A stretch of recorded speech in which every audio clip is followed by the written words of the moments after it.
This old toy factory was made in the 1980s.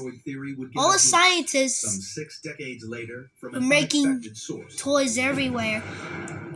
And suddenly, all the toys just disappeared. And the scientists checked everywhere Meteor crater in the Arizona desert in the was factory, still a but mystery to the nothing was geological found community. in the factory.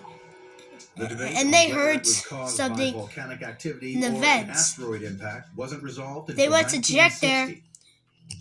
and A young Huggy Wuggy geologist, Eugene Shoemaker, was in the became vents. interested in Behringer's research. And they ran away, but He would take the Huggy investigation Wuggy in a was new faster. direction, which turned Meteor Crater And he into one of the most investigated ate crater sites on Earth. all the scientists in the factory. Shoemaker But- was working on craters left by nuclear And Huggy explosions Wuggy on test sites in I Nevada. left the sign.